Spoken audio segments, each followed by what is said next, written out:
the city.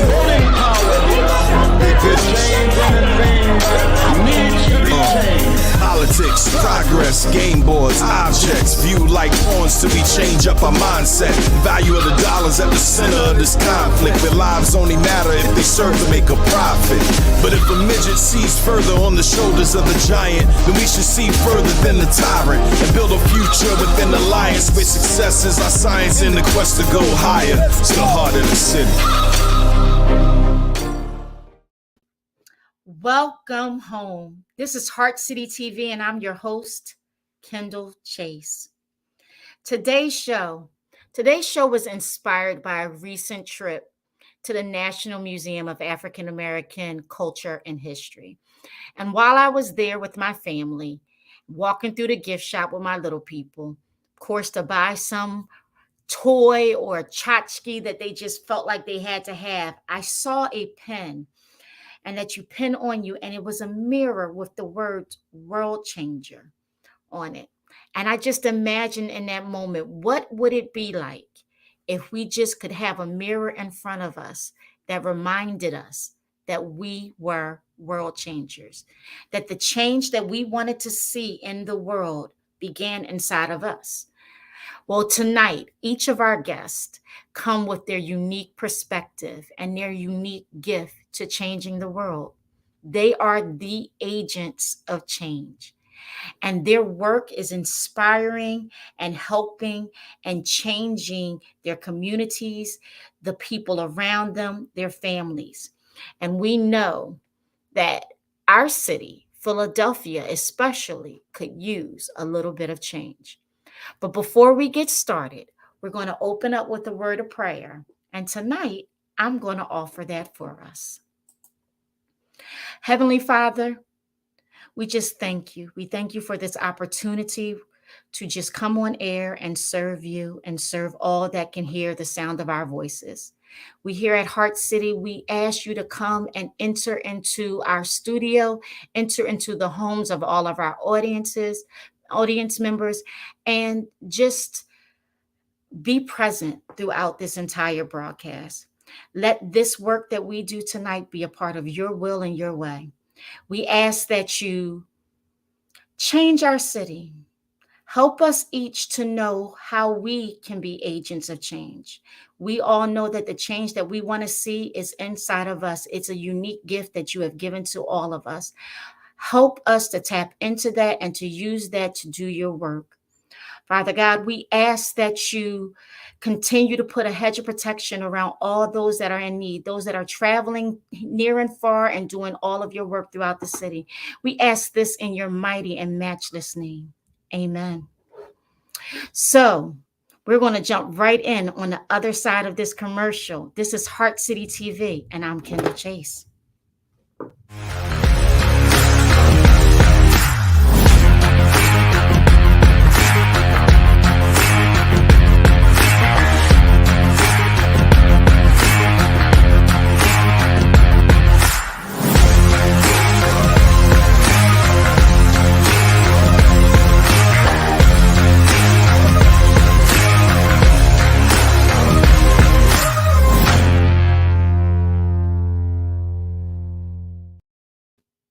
And we're back.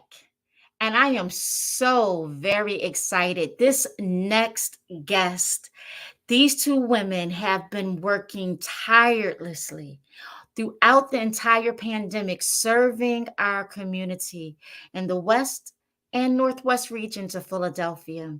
We have none other returning home, Miss Stephanie Booker. And joining her today is Miss Alexis Nolan. Miss Booker is the founder of AHARI, a home is a right.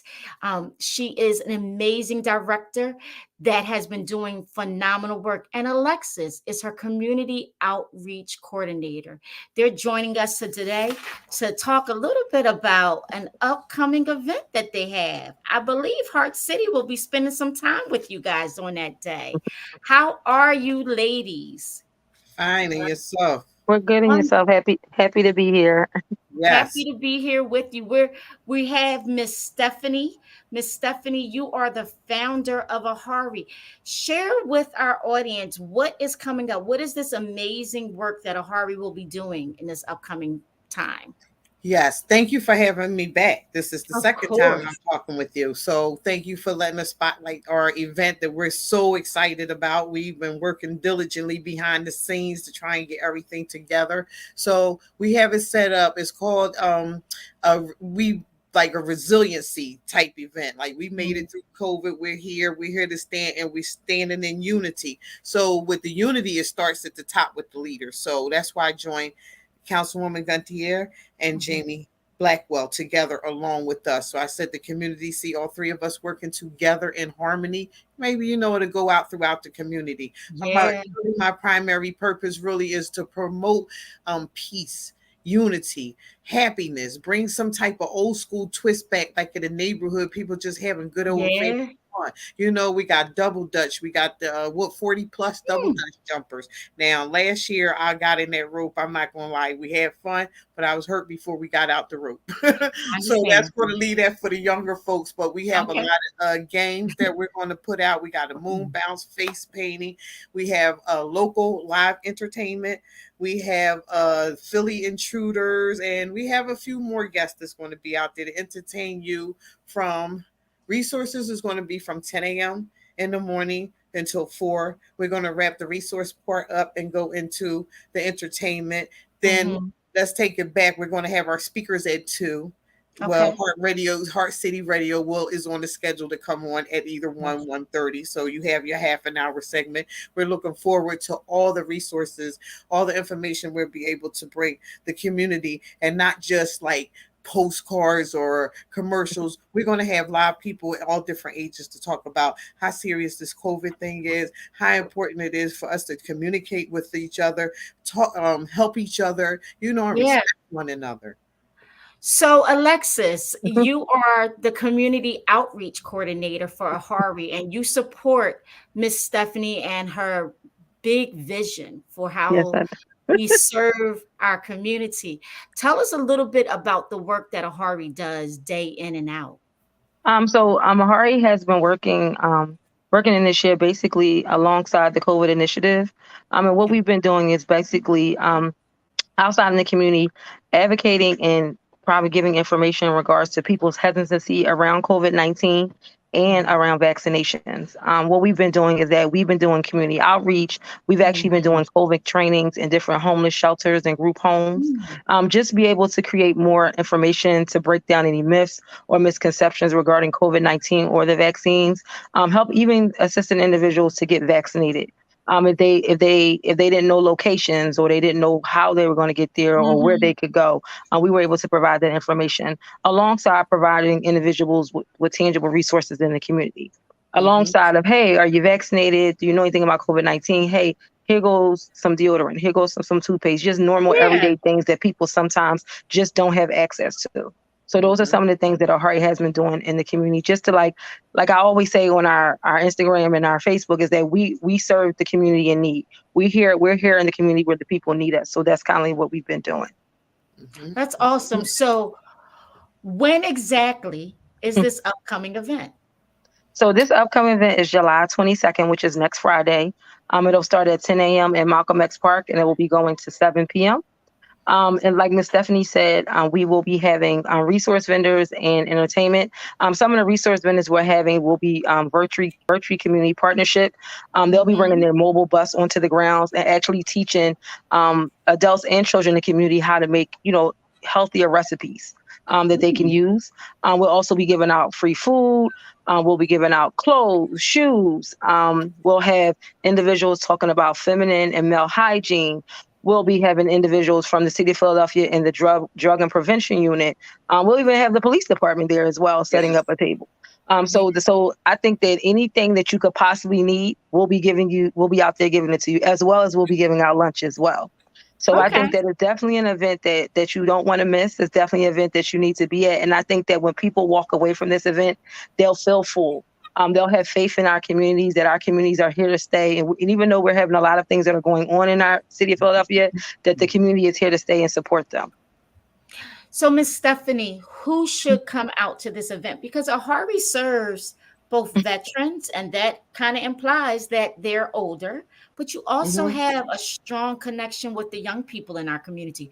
Who is welcome at this event? All is welcome. Everyone is welcome. Just we not tolerating any nonsense. And we just went through the community today.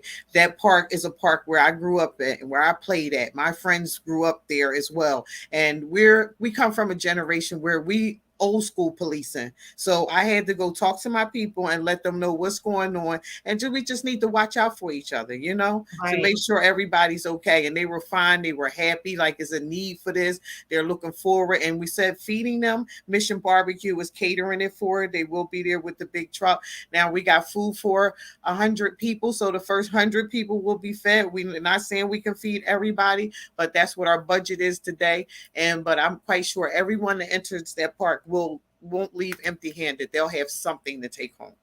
And And I'm oh, sure when you're saying full, though, you're not just talking about food, though.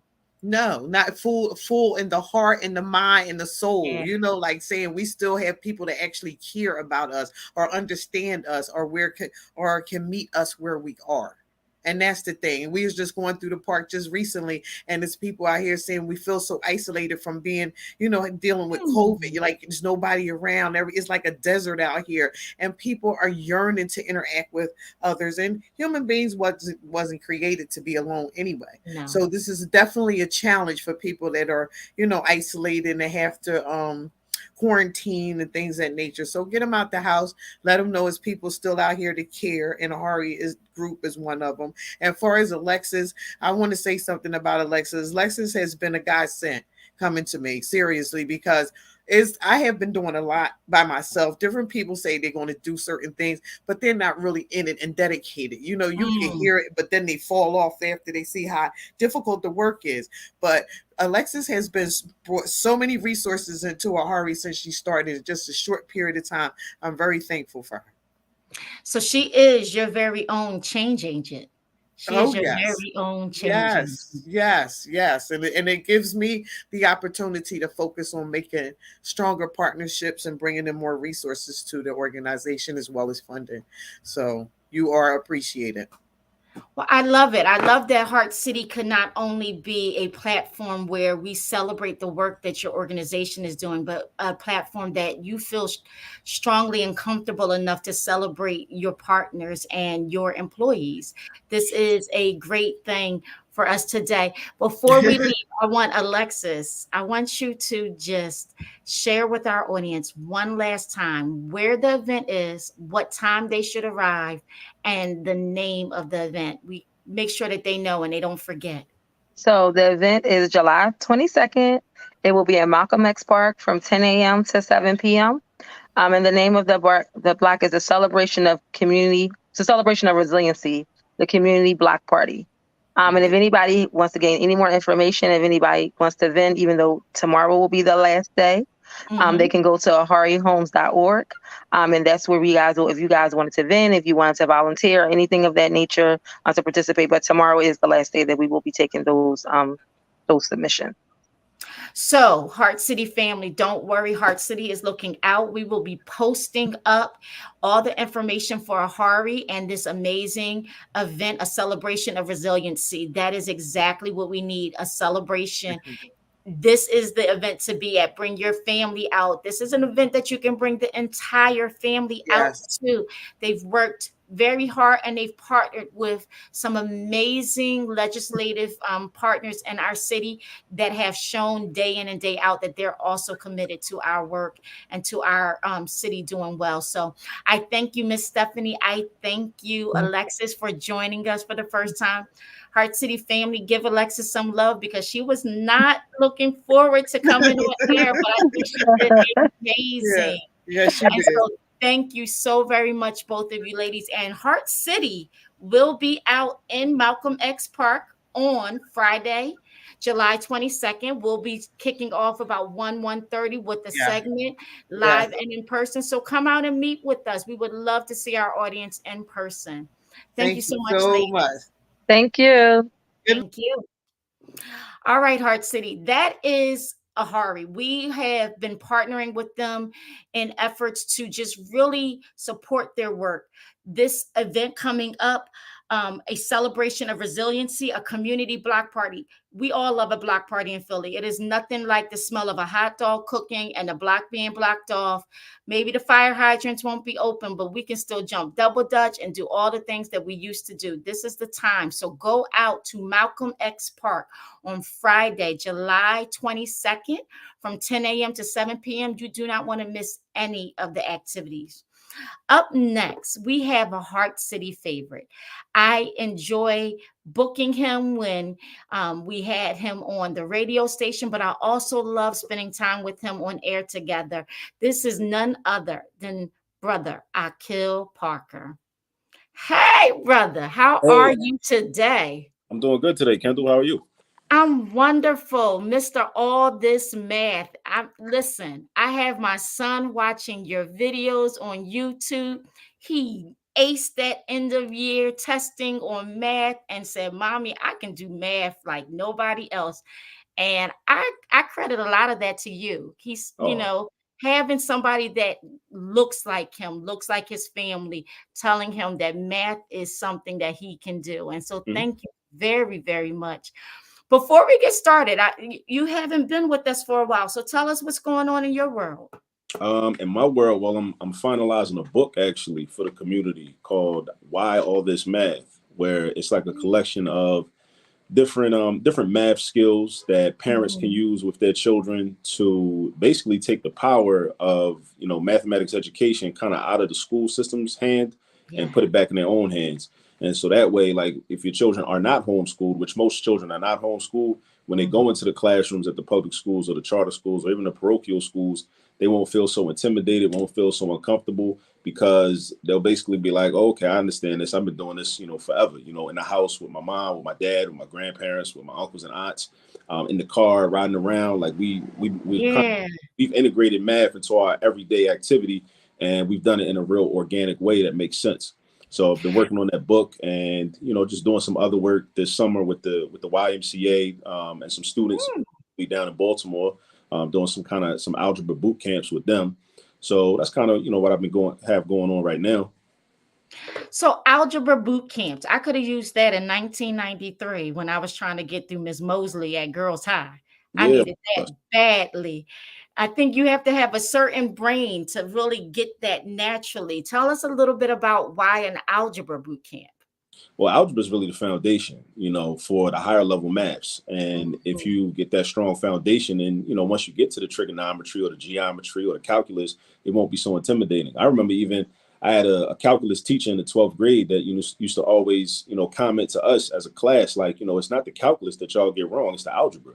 Because times like I think I would get psyched out. So a lot of times I would get questions wrong on things that I really knew. Like I knew the algebra, but I would get psyched out because of that, the propaganda around calculus and the name calculus and just the word calculus and all of that.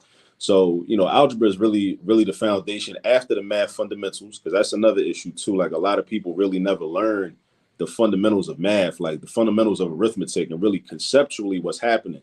We are taught them a lot of times memorize algorithms. And I know that you can, because that's what I did. Like you might remember, like, with dividing fractions, like just keep, change, flip.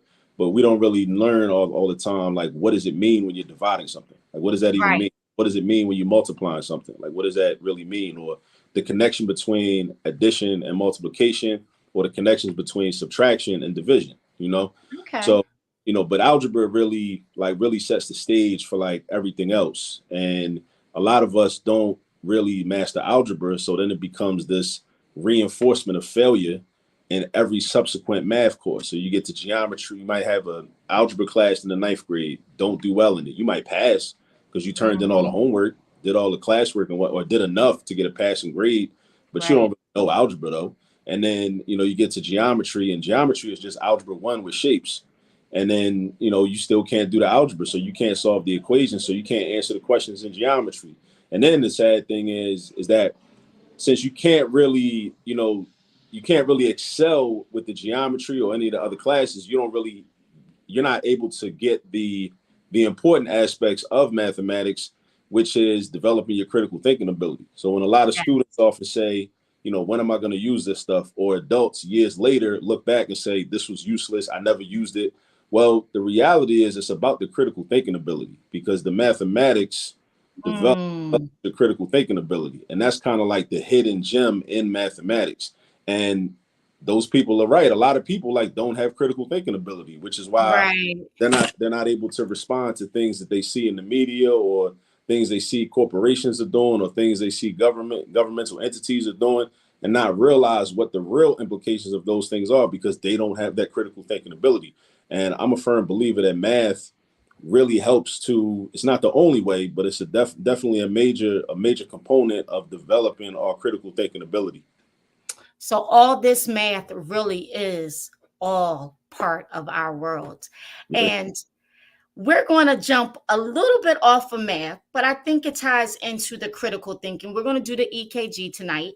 And when I hit you up to ask you to be a part of the show, and I told you what EKG we were going to do, I'm going to be honest, I called for you for a specific reason, because I know that your heart for our community goes way deeper than math. You just use your math as your foundation and your jumping point. And so I'm looking forward to this conversation and what hopefully we can impart in our community and in our audience. It's EKG time. Are you ready? I'm ready. I'm ready. This is the EKG, the part of the show where we place America front and center on the monitors on the issues we find in order to make America healthy once again. So fire up the machine. Let's start the EKG. So today's EKG, it is not the most pleasant one at all. It's actually been breaking my heart a bit after 20 years of youth services and working with youth development. It's a hard one to swallow. We have a group of young people that caused the death of James Lambert on June 24th. He died after being attacked brutally by a group of young people in the early morning hours. There has since been the release of a video that showed many of the young people's faces, and a call for parents and community members to help identify those young people. And so on Monday, we had two young people, a 14-year-old and a 10-year-old brother, turned themselves in to the police. They surrendered to the police. We also today, I believe, we had a young lady who also did the same, that was a part of that group. And the conversation in our community is what's next? We have 7 young people that was out in the Cecil B. Moore area at about 2:30 in the morning in a city that gun violence is rampant. I mean, we're just, on one hand, it's amazing that they were not hurt out there, but from an older gentleman, a 73-year-old man walking by, questioned, why are you guys out here at this time of the day? And that prompted them to retaliate. What were your initial thoughts, Akil? You have children. What were your initial thoughts? Well, I think, initial thoughts. How do we prevent? Number one, how do we prevent this in the future? Mm-hmm. What type of society, or what have we done to allow our communities to be spaces where young people don't feel protected by elders, so that they would be triggered that way to feel attacked just from him asking that question? That very valid question. They obviously felt attacked. I don't think he was attempting to, be disparaging or to attack them in that way. But and then in terms of why did they think, or why have we allowed our young people to be socialized in such a way where they thought that would be a good idea to physically attack? And it probably was one probably felt some type of way and went into the physical attack. And then the other ones kind of just jump in, and then, this mob mentality kind of ensues. Mm-hmm. And at no point does anybody say, bro, chill. What are y'all doing? Chill. Yeah. What are y'all doing? It seems as though everybody felt the need to ride.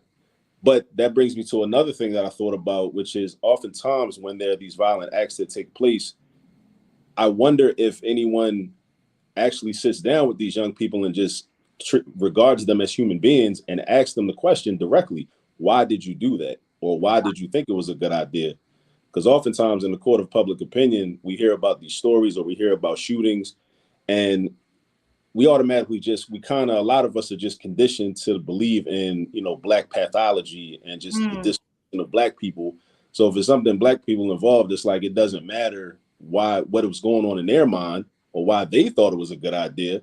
It's just, just lock them up and let's just, forget about it. So I always wonder, like, this isn't to justify it, but I still want to know, like, why did you think it was a good idea to do this? Because again, one of the first things I'm thinking about is, well, this is an unconscionable act. How can we prevent it in the future? And if we can properly diagnose it and say, well, these young people thought it was a good idea for this reason, then let's have some conversations with other young people. So that way we're not responding to a news story, the same type of news story. Maybe it'd be a 75-year-old man or a 65-year-old woman a year from now or 6 months from now. Yeah. So those are some of the things that come to mind. And also at the same time, I hope that we look at this, we look at this mathematically, and we think about the large population of young people in Philadelphia. And we also consider that while this, as I said, is an unconscionable act, and it's very unfortunate, and it involved a fatality, that the vast majority of our youth are not engaging in these types of acts. Mm-hmm. So that way we don't try to seek out solutions that would be more appropriate if in fact 95% or 60 to 70% of Black youth were in these types of acts. So I think that's a great place to start, digging a little deeper, that while this was an unconscionable action, how can we help the vast majority that are actually not out there at 2:30 in the morning thinking and acting in an irrational way that led to this?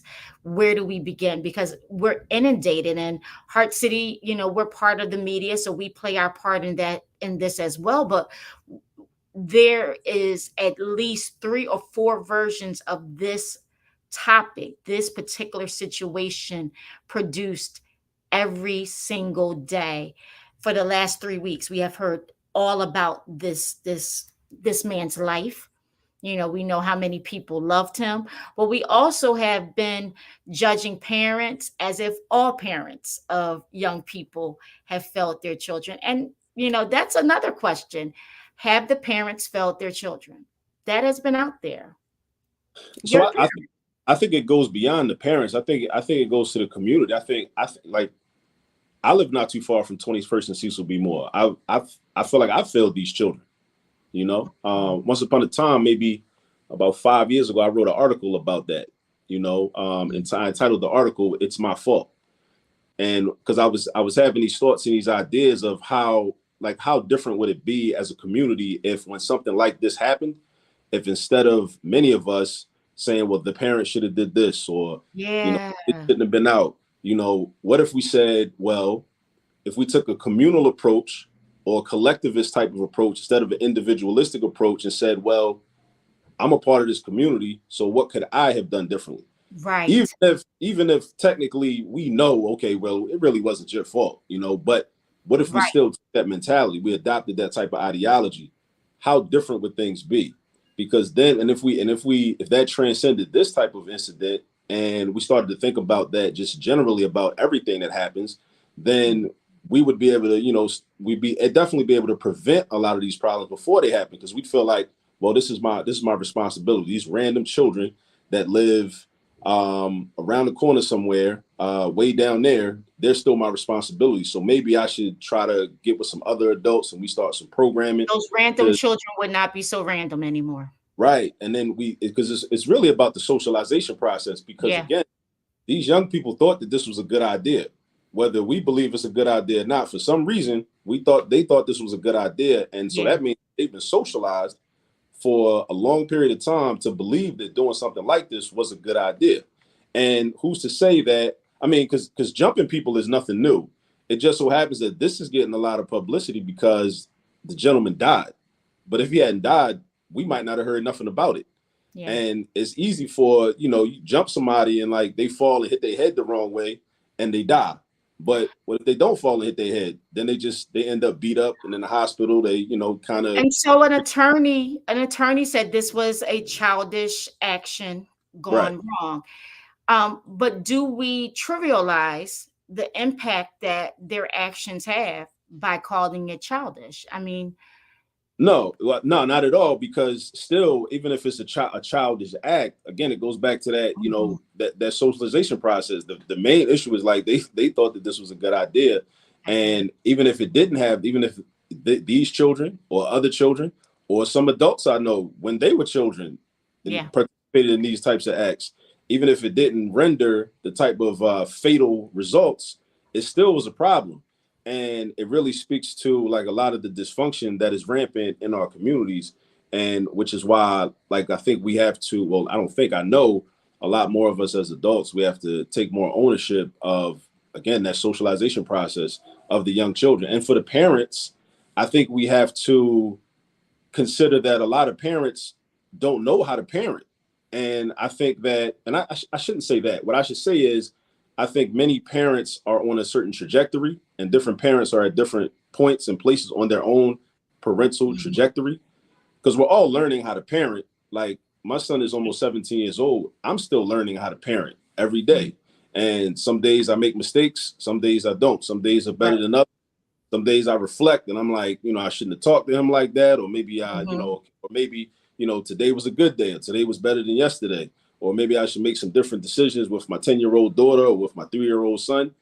So we're all learning how to parent. And that's another thing too. I think we have to humble ourselves when we see cases like this, because we're all learning how to parent on a regular basis. So those of us that do know more than some other parents, or had some better training, some better experiences, some better modeling of what parenting should look like for the benefit of children in the community, I think there needs to be programming even for parents. And we shouldn't just sit back and just make these assumptions that people know better just because we know better. And I mean, I've been guilty of that in the past, just thinking, well, they should know that. But a lot of people don't know things that we think they should know, because oftentimes we find ourselves in our own echo chambers with our own friends and family. And we trade stories about being parents. And then we think that these things are so common, but in other circles, these things are very uncommon. So you've kind of laid out a lot, and I want to kind of recap it for our audience, because I don't want them to lose these gems that you put in. Parenting is not equal, right? We're all on this path, and we have to support each other. I think the other thing that was critical to what you said is that this is a community issue. This isn't a youth issue. This isn't a criminal justice issue. This is a community issue, because our children and our community, they're not socializing and they're not learning the ways of interacting with each other. And we all have to step up. We're all a part of the problem, but that also makes us a part of the solution, not just the problem. Being that change that you want to see in yourself and in our community, it starts kind of inside and we work our way out. So that's next. And that's a great connector from last week's show when we had Brother Jamal from Stop Killing Us on our show. And he talked about how he's asking the community to activate, and I think what you're pointing to is us activating.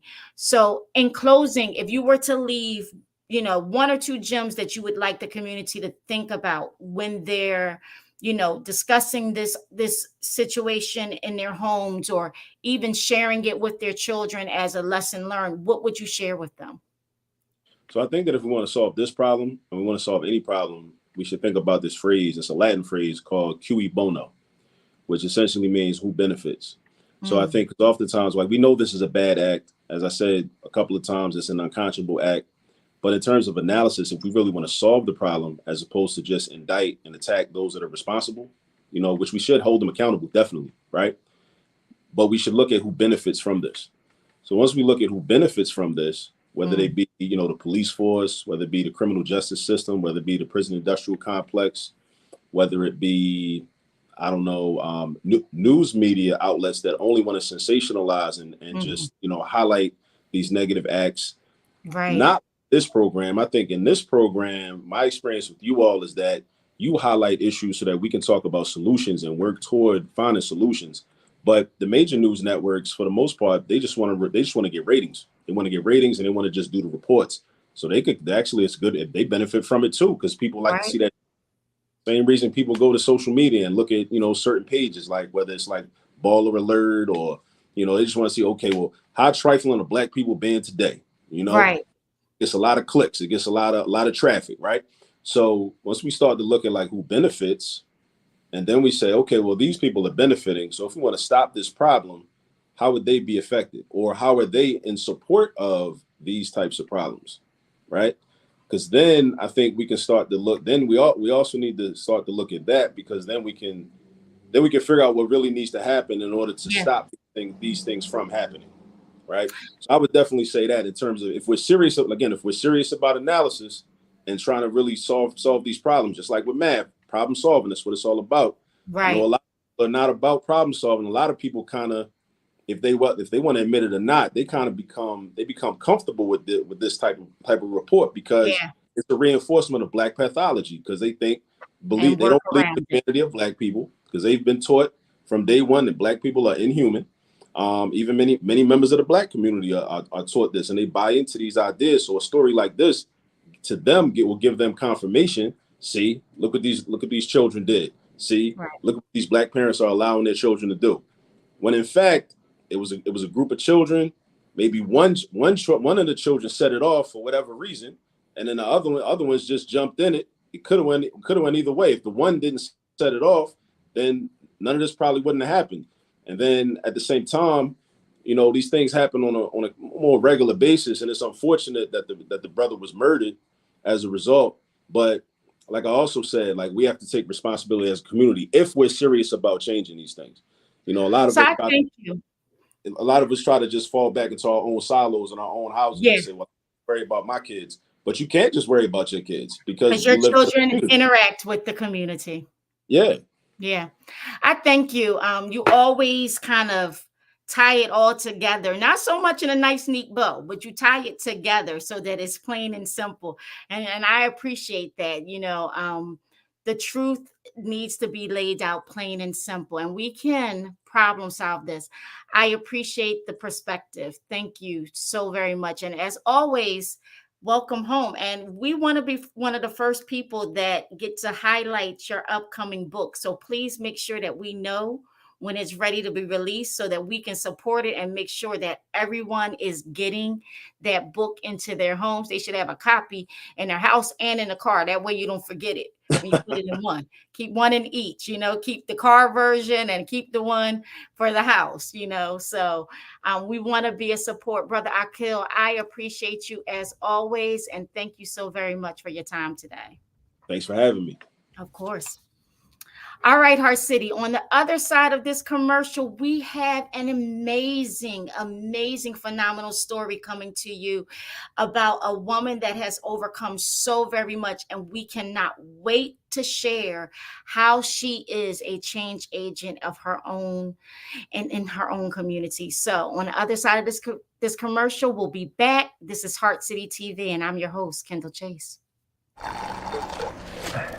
I'm those fries you've been craving. I'm hot, and I'm steamy, and oh man, do I smell delicious. I'm calling your name. Oh, Doug. Doug.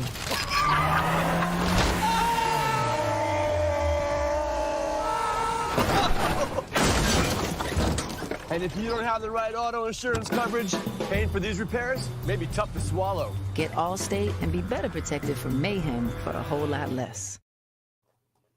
This is Heart City TV, and I am your host, Kendall Chase. I am so very excited about our next guest. She is a global leader, an international publisher, an executive producer, and a biblical entrepreneur. She is the president of the Joan T. Randall Enterprise, founder of Victorious You Press, and creator of Intensive Academies, Book to Business and Beyond. Guys, she launched her publishing company in Nairobi, Kenya, just 2 years ago. We're so excited about the work that she does. But most importantly, she is referred to as a wife, a mother, and Gigi in from Kingston, Jamaica. Stand up, Charlotte, North Carolina. She is your own. I welcome to Heart City TV, Miss Joan T. Randall. Hi, Miss Joan. Welcome to Heart City. Thank you. Thank you so much for having me. Can you hear me? I can hear you loud and clear, and I'm sure our audience Awesome. can as well. Thank you so very much for joining. I have been so excited about having you on the show since I met you. Yes. I think it first started with that amazing Jamaican accent that just makes me feel so warm and fuzzy on the inside. But when you started to share, oh my, I said our audience here at Heart City just has to hear a little bit of how Miss Joan is changing the world and all the things that she is doing to do that. Welcome to Heart City. It is a pleasure and an honor to be here. I love it. I was just listening to your other guest and was blown away by his insight about what is happening in his community. Yeah, I mean, Yeah. we all come with just, amazing experiences. And it's sometimes we kind of put on our blinders and tunnel Yeah. vision through this thing called life, but we lose some of the perspective along the way that we had at one point. Today, our topic is Be the Change. Yes. And when I met you, you were talking about how you were helping to change so many others. But before we get into what you do for others, I just want you to share a little bit about your story and the changes that you've been through. So I love how you said from Kingston, Jamaica to Charlotte, North Carolina, because Yeah. yes, I left Jamaica 33 years ago and came to the United States to get married and came into a situation that I never expected to find myself in. I was a young mother. I had my first daughter at 20. And when the opportunity came for me to get married and come to the States, I left my daughter with my mom because I wasn't sure of what the situation would be. I had to come up and get myself situated to take my young daughter. When I left her, she was 4, but by the time she was about 7, 8 years old, I was able to get her to the States. But um, found myself in a domestic violence situation and was devastated. And unfortunately, brought my daughter into the situation because I didn't want her to be away from me much longer. And during that situation, I had a second baby. And so here I am, a young mother with 2 daughters and being abused. And the abuse ran the gamut. It was physical abuse, it was verbal abuse, it was mental abuse, psychological, it was financial, you name it. And I didn't at the time knew that it was called domestic violence. I had no idea what it was Yeah. called. I wasn't used to it. And I just knew that I was empty. I did not know who I was. I lost my sense of self. I lost my identity. I lost who I was. And the one thing I wanted to do was to just make it stop. And my immature brain told me that the way to make that stop was to take my life and the life of my children. And so that's what I planned to do. And it was so irrational that it felt right. That is when you know that you have lost all of who you are. And so my oldest was 11, my baby was 3.5. And the night when I decided to take our lives, well, actually, it was early morning. My daughter woke up, my 3.5-year-old, and startled me because normally she's up at about 7, 8 in the morning, and this is 3 something in the morning. And here's this baby waking up and walked in on me with a gun. So, of course, had to hide it. And the next thing you know, I'm sitting on the floor crying. My daughter walked up to me and in a 3.5-year-old innocence said to me, "Mommy, are you sad?" And I said, "Yes." And she said, "I can give you strength." And so my baby walked up to me, put her arms around me, hugged me, and I felt something went through her body and into mine. And I woke up. And when I said I woke up, I meant like I was living in a fog for those 7 years Mm-hmm. because the abuse had got my mind and my sense of being and my sense of belonging so distorted that I felt like I was living in a fog. And Mm-hmm. she woke me up. And it was in that moment I recognized that I needed to get away. Mm-hmm. And so, fast forward, my oldest one saw the abuse, right? And she decided that she was going to put trash bags in the attic because my husband then hated the attic. She was going Mm-hmm. to put trash bags in the attic and take clothes for her and her sister, put it in the trash bag in the attic so that when mom got some sense and is ready to leave, I wouldn't have to pack for them. They would be ready. And one night in particular, we had a fight. He left angry. My 11-year-old said, Mom, it's time to go. Mm. And I said, I'm scared to leave. And she said, No, we got you covered. I've been packing. And so Mm. she went up in the attic. She threw 6 black trash bags down filled with clothes, toys, books, shoes for her and her sister, and took 4 additional trash bags from the kitchen, came into my bedroom and threw my clothes in those 4 trash bags. That's how we escaped. So I wrote a book called Bags in the Attic, which kind of Mm. chronicled my life, how I was saved by my 2 Yeah, daughters. that's And that's just that's yeah, powerful. We hear so many mothers and fathers say, mhm, "My children yeah, saved me. My yep, children saved my life."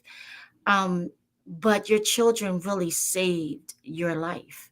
yep, they did. And ended up going to Florida. Stayed with my sister for about 6 months. It was very uncomfortable. My daughters and myself were sleeping on the bottom bunk bed of my nephew's bunk bed. Mm-hmm. We were living out of our suitcase. We had to leave. We finally found a place. It was hard for me to make ends meet. I felt like a fish out of water. And next thing you know, I was homeless. Mm. So I felt like I went from the frying pan into the fire, and it was just chaos. And I hit rock bottom so hard. But the one thing I did that was, now looking back, I know that it was the power of the Holy Spirit keeping me through those moments. I compartmentalized myself. Mm. So at home, I was a broken woman, broken, broken. Um, on one side was my oldest daughter, on the other side was my baby holding me. They became my parents. They Right. carried me because it's like I couldn't parent them because I was so in such a broken place. And then Mm-hmm. on the other hand, when I went to work, I was this incredible, um, just employee, just grinding, just making it happen, Yeah. just going above and beyond. It's like I just, everything came out in at work. Nobody knew I was homeless. Nobody knew what was happening to me. Nobody knew what my life was at home. Right. And I came into this workplace and I just and then I started getting promoted and promoted and promoted. And that helped me get back on my feet. And the next thing you know, the job that I started making $7.50 an hour, I stayed there for 25 years. And Mm. when I left that job, I was a regional vice president. I had climbed the corporate ladder from 750 an hour to high 6 figure. So that was when I recognized that there was more to me than just a job. Yeah. And so I wasn't fulfilled anymore after 25 years. So I Okay. retired and I decided that I needed to take my story to the world. Somebody needed to hear that I was broken, but I became brave, that I was a victim, but Mm. I became a victor, that I was a survivor and now I'm thriving. And I wanted somebody to get those nuggets and know that the pain is a platform for the purpose. And if you can recognize that all the pain did was build your faith muscles, that all the pain did was build your integrity, was build character, um, and that you use those skill sets, those learned skills, those life skills Mm-hmm. to accomplish the gifts, the talents, the treasures, the abilities that God give you to impact lives and change their outcomes. And so that was what I did, turned my pain around and started helping people. The muscle, that's something. And so you don't just do this, you didn't just write a book. You did more than chronicle your story, share your life with us, to encourage us, to empower us. But then you took all those skills from 25 years of climbing this corporate ladder and you turned that around, and then you gave it back to us in other ways. You're also a minister of God. You're an elder, I believe. I am. Yes. And you are referred to in your bio as a biblical entrepreneur. And as soon as I read that, it tingled me. I felt that in my spirit. It is still not something that we generally put those two words together. Entrepreneur, but they make so much sense and synergy. Tell us about what it's like to be a biblical entrepreneur. 3 words. Well, 5 words. My work is my worship. That's as simple as it gets. Yeah. So I work my gift, right? And I work in the marketplace. I recognize that the creation, the 6 days of creation, was God's blueprint for the marketplace. I recognize that the way God created the heaven and earth was showing us how to build our business, how to multiply, how to replenish, how to subdue, and how to rule. Yeah. Right. And so I used that as my foundation to build in my business. I know that my business belongs to God. I work for God. I am his CEO. And as Patrice Saige liked to say, I am his chief servant officer. So I am his CSO because he owns the business. I work on his behalf. And so I know that God wants us to bring the marketplace or bring ministry into the marketplace. And so everything I do it from a biblical perspective. I can show you anywhere in the Bible in how you operate business from a biblical perspective. And so when I think about my work, this is how I serve, and this is how I worship.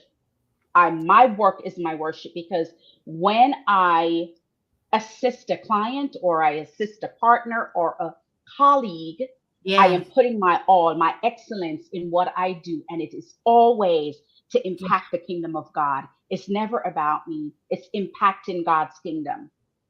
And so I just look at my work and my business as my worship. And I think so many times we separate the two as if God shouldn't be given the glory when we're doing and working and serving his people through our gifts in a marketable way.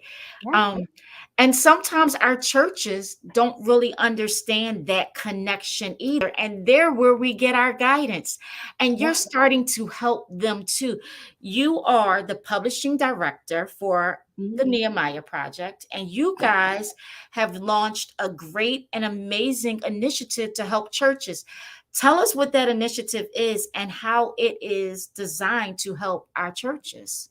Yeah, so it is called Sustainable Church, and it was developed and created by Patrice Saige, who is the CSO, Chief Servant Officer of Nehemiah Project. He founded this 22 years ago.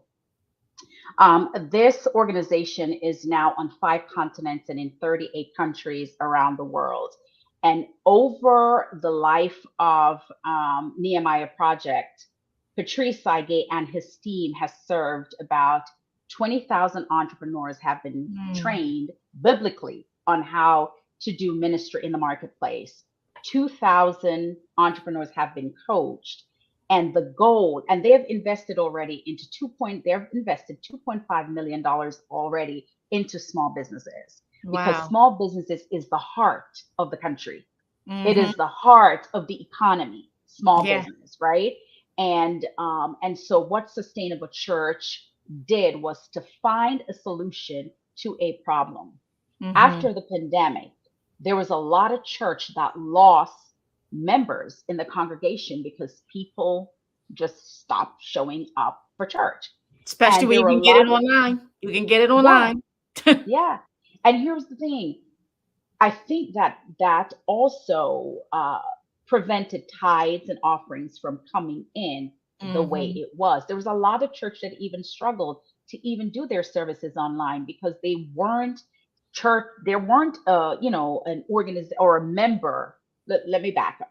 They weren't a body that was streaming, on Facebook, Right. and not like the Elevations of the world and the Potter's House of the world that was doing that. They never missed a beat at Right. all, right? Right. But smaller churches did, and at that time they were trying to, backpedal to see how they can get their services online. So what Patrice and the Nehemiah team did was understand what the problem was and try to Yeah. come up with a solution to help the churches. And so they came up with Sustainable Church, and there's a four-pronged approach to Sustainable Church. One is to equip the church congregation through resources. Right. Number two was to serve the church leadership through coaching. Help the leadership of the church to understand the importance of marketplace ministry, Mm-hmm. because there's a lot of church that wanted to separate business from Yes. ministry. And I'm telling you, I remember feeling afraid to charge for my gifts and talents Yes. because you were told you need to serve. Excuse me, our gift is there to make room for us and to bring abundance to our family. Yeah. That's what our gift is for, right? So, Yes. and then number three, to ensure the church sustainability through earned income strategy. Imagine having a church with, say, 300 members, but 150 of those members have these gifts and talents that, Yeah. if they get the opportunity to use them as a result of putting themselves into business, how that would be able to impact a church. What Yeah. if the church had resources that they can open a daycare, that they Yeah. can open a cafe, that they can open a bookstore, and now they're employing people in the church to work in those Yes. facilities. You're talking about this recycling of funds that is coming back into the Mm. church, right? And number four, strengthening the body of Christ through community and support. We can't do it alone, and no church can survive just on its own, depending on tithes and offerings from its member Yeah. to function, right? Yeah. That's antiquated. It's It just antiquated. it sounds like you're equipping churches to do the business part of the ministry. Yes. We serve and we serve and we serve until we're empty financially, which leaves us in a predicament of not being able to serve. Yeah. And so we have just a few more minutes together. I want, Heart City is a program that is grounded and fully, our feet are firmly placed on our faith in God, Yes. you know, Yeah. and we support our community, but we also support many, many churches. How can a church that may need the assistance of the Nehemiah Project reach out to you? How can they be Oh a my part God. of the sustainability project? First of all, I would love them to reach out to me. My Yeah. contact information you can give anybody, right? And secondly, I would love to show them the program. It's very simple. You know that. You sat and watched it on Saturday. It took us, what, 20 minutes? Yeah. Maybe 10 minutes to go through Nehemiah and 10 for the boost pad. So it's very simple. It is so non-complicated. It's very straightforward, and it's really easy to be a part of it because the investment is really manageable. It's a low investment. But the great thing about being a part of Sustainable Church is that you now have this global community that you're a Yeah. part of. Every type of resources, every type of training, whether you have a gift and you don't know what it is, there's identity and destiny that help you hone in the gift and the talent and see how you can use it. There's so many training, there's so many things that the community will be able to supply and service the church with, so that Yeah. the leaders of the church, can then, take it to their congregation, take it to their leaders, so that now you're looking at a well-oiled machine replenishing and doing exactly what God did when he created the earth and said, now I've given you everything, right? Now go multiply, go do Yes. this thing over and over, go replenish, plant some seeds, water the seeds, and watch it grow, And watch it right? grow. Mm-hmm. I thank you. We will have you back, and your colleague will be joining you this next time that we have you back. But I believe your personal story, it is important that we share that, Yeah. that we grow from that, and how you were able to change your trajectory and the trajectory of Yeah. your children, but how you leaned on them. We speak so much about our young people, and not always in such a positive way. And so thank you for sharing the stories of how your daughters were your pillars in your Yes. time. Thank And you. Heart City family, I am going to share Ms. Jones' information. I'm going to share the information on the Nehemiah Project. Guys, if your church is in need, if your community is in need, if you know of somebody that could benefit from the Nehemiah Sustainable Church Project, I want you guys to go to Heart City's Facebook page. That's where we're going to drop all the information. You can reach out to Ms. Joan directly. She will respond. This is an amazing woman that has so many phone numbers and so many emails connected to so many things, yet she still finds the time to respond to each and every one of them. So please don't be discouraged. Don't think this is not for me, it's too big. No, it is just the right size for you and your church. Thank you so very So much. much. Welcome home, and we cannot wait to have you back in our house soon and very soon. Thank you so much. It was a pleasure to be here. God bless you guys. God Thank bless you. you. Tonight was an amazing show. We talked about some challenging topics. Our young people are in need of the community to support them. Brother Akil pointed out, why did they feel threatened by this gentleman? Not that he did anything wrong. It was an unconscionable act, and we lost a life as a result. But what can we take from it to learn, so that we can help all the young people that are not out doing these things? How can we help them stay grounded? And honestly, it takes all of us. They're not the random children around the corner. They are not so random. They are our children, a part of our community. How can we ensure that our community is sustainable? Well, we've always said in the African American community that the church and our faith-based institutions are the very foundation of our communities. Well, the Nehemiah Project, they can help keep us sustainable. Sustainable churches help create sustainable communities. And then we're going to celebrate next Friday, July 22nd, from 10 a.m. to 7 p.m. We're going to be out at Malcolm X Park with AHARI. Miss Stephanie and Miss Alexis, they cannot wait to see you. So I hope that everyone joins us next week for that show. Listen, I'm coming to Malcolm X Park. I'm going to have me a water ice in one hand and a pretzel in the other. And I want to see all of the Heart City family out there. Guys, how can you support us? Support us by liking, by sharing, by subscribing to our YouTube channel. That's how you become a part of the Heart City family. This is Heart City TV. I'm your host, Kendall Chase. Go forth and do great things.